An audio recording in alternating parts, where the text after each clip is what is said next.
everybody! Today I'm going to be showing you how to make a really fun monster project. It's quick and easy. You can use whatever you want for your art supplies. I prefer to use markers because they're dark, they're going to show up easy so I can show you guys better. But if you want to use a pencil or pens, that's also totally fine. We're going to start by folding your paper in half, kind of like you're making a card. A nice even edge. It's going to look like this.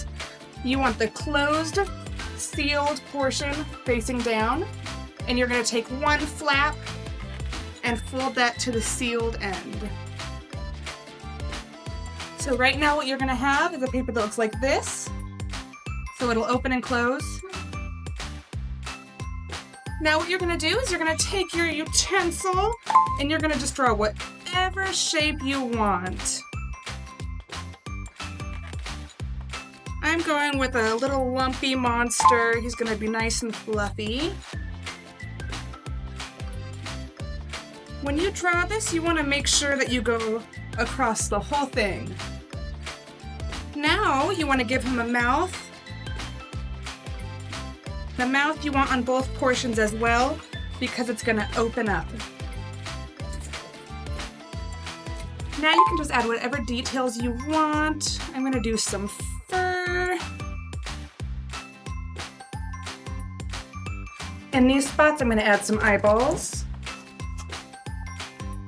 You guys can add as many details on this as you want. Remember, you can always go back and add more if you're not satisfied with what you have to start with. This little guy has lots of eyeballs so far. And I'm going to open his mouth and I'm going to connect our edges.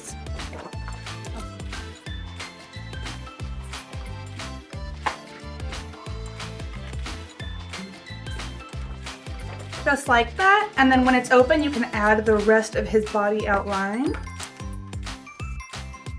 I'm going to fill in some more eyeballs down here, all the way down. All right, now that his body is done, you can go ahead and add some teeth inside his mouth. Just gonna give him a couple sharp teeth here. There's his little teeth. Let's close him up. You can see his mouth a little bit. Now you can go ahead and color him in with whatever colors you choose. I'm gonna do green and pink.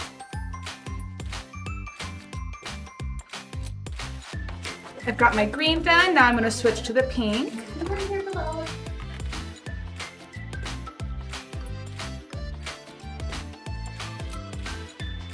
Alright everybody, so I've colored him in. Now your next step is going to be the inside of his mouth. So you can put whatever you want in there. I'm going to put the word roar, I think, because you know monsters like to make big scary sounds. But you can write whatever words you want in there. You can draw a piece of pizza. You can show us whatever he's chewing on.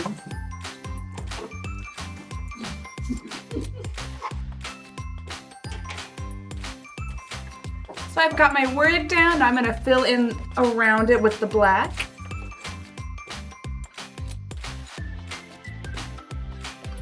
Alright, I have finished coloring in his little word. Now let's close his mouth and see how he looks. Perfect! You're done with your monster now, and I hope you guys have fun with this craft. Thank you!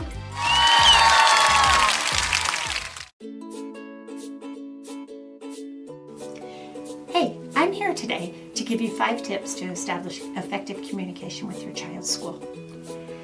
Number 1, establish regular communication using email, stopping by the classroom, the school's portal, however it is that you communicate with the school and the school's teacher. Just make sure that you introduce yourself and you have a way to communicate when you have concerns or when you just want to receive information or give information to your child's teacher. Use clear and concise language. Make sure you know what you want to talk about. If you have a concern, maybe you want to write it down so that you don't forget what's the most important thing that you have to say. And remember, you can reach out with the positive and the negative so that you can establish a good relationship with the school and your child's teacher.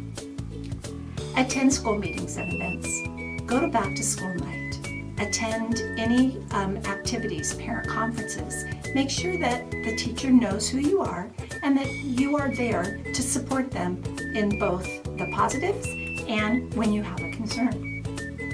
Be an active listener. After you've given the teacher or the school your concerns, make sure that you're listening to what they have to say back. Ask questions. Make sure that by the time that you are finished with your meeting, that you have worked towards the next steps. If a meeting gets heated, take a break. It's okay to say, hey, can we step back from this and then come back and have the conversation? But remember, communication is a two-way process, listening and speaking. And number 5, focus on the solutions. Remember, whatever it is that you have concerns about, it's the child that needs to come first. We want all of our students to be successful, and working together, parents, school, staff, will make sure that your child has a good experience in our schools.